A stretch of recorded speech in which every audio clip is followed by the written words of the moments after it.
안녕하십니까. 오늘 저널 미팅 발표자 김나리입니다. 제가 오늘 발표할 논문은 EEG-based correcting of immune effector cell associated neurotoxicity syndrome입니다. 해당 논문은 사이언티픽 리포츠에 2022년 게재되었고 해당 저널의 임팩트 팩터는 3.9로 멀티디서플리너리 사이언시스 분야에서 Q1에 해당됩니다.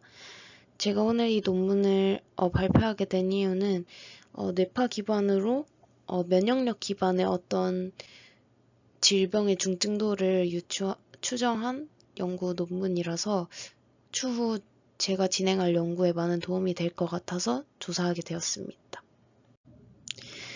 먼저 이 CAR T셀이라는 세포 치료법은 이 악성 종양을 치료하기 위한 방법으로 재발성 또는 난치성 백혈병이나 림프종 환자들에게서 효과적인 치료 수단으로 사용되고 있다고 합니다. 하지만 이 치료는 여기 ICANS라고 불리는 면역효과 세포 관련 신경독성 증후군과 같은 이런 심각한 부작용을 유발할 수 있다는 위험성도 가지고 있다고 합니다. 따라서 이러한 부작용, ICANS의 부작용의 중증도를 평가하는 지표의 레이팅이 매우 중요하다고 합니다. 그래서 이 ICANS의 중증도를 정확하게 파악을 할 수 있다면 부작용을 보다 효과적으로 관리를 할 수 있고 환자의 예후 향상에도 도움이 된다고 합니다. 하지만 현재 사용되고 있는 이 평가 방법은 임상의의 주관적인 판단에 의존하기 때문에 일관성이 부족하고 평가에 어려움이 따른다고 합니다. 그래서 이에 따라서 최근에는 최근 주목받고 있는 것이 뇌파 검사입니다.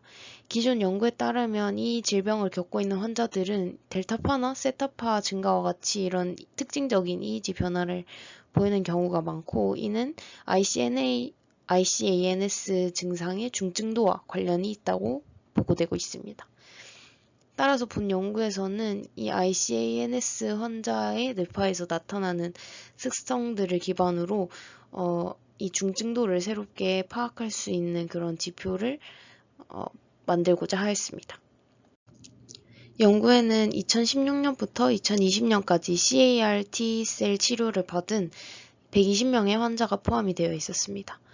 3명의 임상의가 독립적으로 이 ICE 점수라는 것을 차트 리뷰를 통해 평가를 했는데 이 ICE 점수는 0부터 10까지이고 의식 수준이나 운동 증상, 발작, 뇌 부종 여부 등을 종합적으로 고려해서 레이팅이 된다고 합니다. 그래서 ICE 같은 경우에는 10일 때가 가장 정상인 경우를 나타낸다고 합니다. 그래서 이 점수들을 통해서 ICANS 등급이 0에서부터 4등급으로 나뉘어지게 되고 이때 4등급이 가장 중증도가 심한 것을 나타냅니다. 뇌파는 국제 1020 시스템에 기반한 19채널에서 측정이 되었고 전처리의 경우에는 60Hz 노치 필터, 0.5에서 40Hz 밴드패스 필터, 그리고 15초의 세그멘테이션을 수행을 했습니다. 이때 15초 세그멘테이션 같은 경우에는 육안으로 확인을 했을 때 그 아티팩트가 가장 없는 아티팩트 프리한 구간을 선정을 했다고 하고 오른쪽 그림과 같이 나타나게 되어 있습니다. 이후에 3명의 심경과 전문의가 뇌파 데이터를 시각적으로 평가를 해서 이 주파수별로 슬로잉 존재 여부를 기반으로 이진 피처로 변환을 하였다고 합니다. 좀 자세히 설명을 드리면 이 아래쪽에 나와 있는 첫 번째 표가 어떤 이 중증도를 평가하는 EEG 피처를 구분하는 어떤 기준이고 이를 통해서 여기서 나와 있는 이런 주파수 대역별 슬로잉 존재의 여부는 슬로잉은 1Hz 단위로 세분화를 해서 오른쪽 표처럼 더 정밀하게 구분해서 이렇게 피처를 구분을 했고 그래서 이 델타 슬로잉 1Hz 이하의 델타 슬로잉이 나타났냐 안 났냐를 0과 1로 이렇게 이진 피처로 나타내게 됩니다. 또 해당 연구에서는 이 EEG를 기반으로 해서 이 ICANS 중증도를 평가를 하는 인공지능 모델을 활용을 했는데 사실 이 ICANS 중증도의 경우에는 중증도가 심할수록 뇌파에 앞서 말씀드린 것처럼 뇌파의 슬로잉이 더 많이 나타난다라는 특징이 있기 때문에 보통 이것을 기반으로 임상의가 주관적으로 판단을 해서 중증도 등급이 매겨지게 됩니다. 그런데 그냥 EEG 데이터, 시계열 데이터만을 시각적으로 보고 이 환자는 중증도가 3등급이다 라고 판단하기에는 어렵기 때문에 보통 A 사람의 EEG가 B 사람의 EEG보다 슬로잉이 더 많다, 더 나쁘다는 것은 판단이 되기 때문에 그러면 A 사람이 B 사람보다 중증도가 더 심하다라는 판단이 비교적으로 그냥 개인의 중증도를 단번에 이렇게 판단하는 것보다 더 신뢰를 할 수 있기 때문에 해당 연구에서도 이런 메커니즘을 좀 따라가서 이 둘 중 어느 사람의 중증도가 더 심한가를 학습시키는 방식을 채택을 했다고 합니다. 그래서 이런 학습 방법을 좀 활용을 하는 러닝 투 랭크라는 모델을 활용을 했고 로지스틱 리그레이션 모델을 함께 활용을 했습니다. 그래서 5홀드 크로스 밸리데이션을 수행을 했고 이 러닝 투 랭크라는 방법은 앞서 말씀드린 것처럼 A 사람의 EEG랑 B 사람의 EEG를 비교하면서 하는 거기 때문에 어떤 두 페어가 필요하게 됩니다. 그래서 모델의 인풋으로 들어가는 게 어떤 것인지 설명을 드리면 일단 페어와이즈로 랭크 레이블을 구하게 됩니다. 그래서 A라는 사람의 중증도가 3이고 B라는 사람의 중증도가 0이다. 이러면 A라는 사람을 기준으로 A 사람의 중증도가 높기 때문에 이 레이블이 1이 되는 겁니다. 그리고 앞서 말씀드렸던 것처럼 이 바이너리 EEG 피처를 뽑게 되는데 이때 A라는 사람의 바이너리 피처가 있을 것이고 B라는 사람의 바이너리 피처가 있을 것인데 그렇게 되면 A라는 사람의 바이너리 피처에서 B 사람의 피처를 뺀 이 델타, 그러니까 이 차이를 피처로 활용을 하게 되는데 아래 나와 있는 것처럼 만약에 A라는 사람의 델타 1Hz 이하의 델타 슬로잉이 있었고 그리고 B라는 사람의 그 델타 1Hz 이하의 델타 슬로잉이 있었다 하면은 두 개를 빼서 이 피처 레이블이 0이 되는 겁니다. 그래서 이런 식으로 해서 활용을 했고 이 두 개가 인풋으로 들어가서 모델이 학습을 진행하게 되면 웨이트가 튀어나오게 되는데 이 웨이트의 경우에는 어떤 것을 의미하냐 하면 사실 이 애초에 들어갔을 때 A라는 사람의 중증도가 더 높았기 때문에 이 모델 자체도 A의 중증도가 B보다 높도록 이 웨이트를 조정하게 된다고 합니다. 그래서 결국 나온 웨이트가 그 A라는 사람의 웨이트와 B라는 사람의 웨이트가 각각 나오게 될 것이고 그래서 이 논문에서는 도출된 웨이트를 맨 처음 이 A라는 사람과 B라는 사람의 바이너리 피처에 곱해줘서 이 중증도 점수인 VE-ICANS 스코어를 계산을 하게 되었습니다.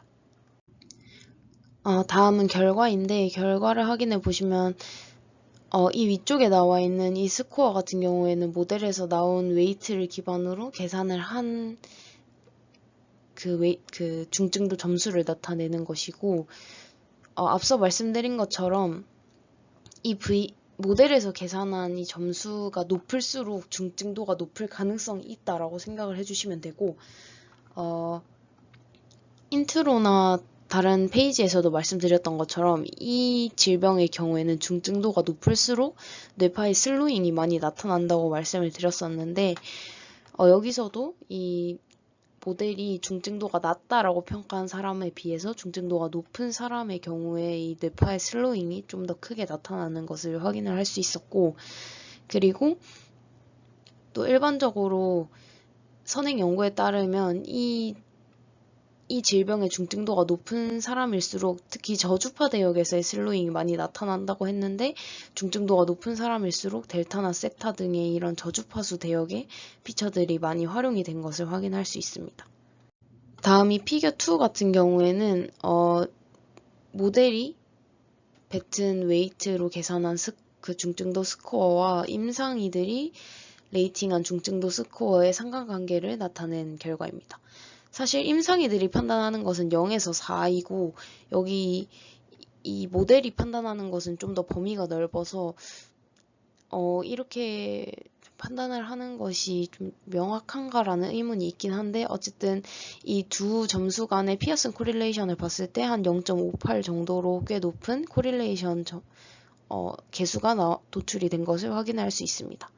그리고 오른쪽 결과 같은 경우에는 모델이 가장 중점적으로 활용한 이 주파수 대역의 슬로잉 피처를 나타낸 결과입니다. 결과를 보시면 어쨌든 3Hz 이하의 낮은 주파수 대역의 슬로잉이 가장 많이 활용이 된 것을 확인을 할 수 있는데 특히 앞서 말씀드린 것처럼 기존 연구에서도 좀 낮은 주파수 대역의 슬로잉이 일반적으로 ICANS의 중증도를 판단할 때 많이 활용이 되는 것이기 때문에 그러한 경향을 이 모델에서도 좀 동일하게 나타내고 있다는 것을 확인할 수 있고, 그리고 특히 20Hz 대역, 좀 고주파수 대역의 경우에는 그러니까 중증도가 낮은 일반인에게서 좀 더 도미넌트하게 나타나기 때문에 이런 중증도가 높은 사람을 판단하는 것에는 좀 더 방해가 되는 결과를 확인할 수 있었습니다.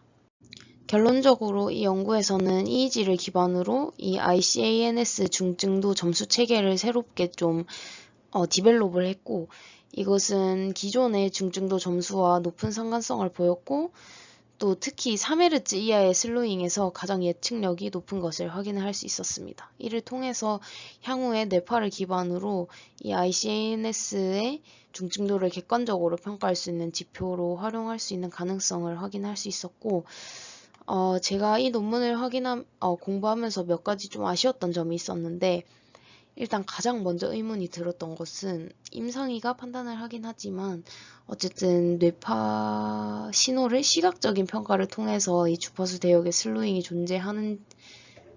존재하는지만을 판단을 했다는 것이 좀 아쉬운 점인 것 같고, 어쨌든 시각적 평가를 하기 때문에 주관이 개입되어서 정확한 판단이 어려울 수 있다고 생각을 했고, 이를 보완하기 위해서는 일반적으로 많이 활용되는 PSD나 릴레이티브 파워 등의 정량적인 뇌파 지표들을 활용했으면 더 좋지 않았을까라고 생각이 들었고, 그리고 사실 앞서 LTR 모델을 설명을 드릴 때 일반적으로 임상의가 판단을 할 때 그냥 시계 신호만을 시각적으로 봐서 중증도가 3이다 라고 판단하는 것보다는 A라는 사람이 B라는 사람보다 좀 더 슬로잉이 심하니까 A 사람이 중증도가 더 높을 것이다 라고 판단하는 그런 메커니즘을 본따서 그 LTR 모델을 활용을 한 것인데, 사실 말씀드린 PSD나 릴레이티브 파워 같은 지표를 활용한다면 굳이 그런 모델이 아니라 일반적인 머신러닝 모델을 활용을 간단하게 할 수 있지 않을까, 그리고 성능이 좀 더 좋게 나오거나 비슷하게 나오지 않을까라고 생각이 들어서 그런 식으로 활용을 하면 더 좋을 것 같다는 생각이 들었습니다. 발표 들어주셔서 감사합니다.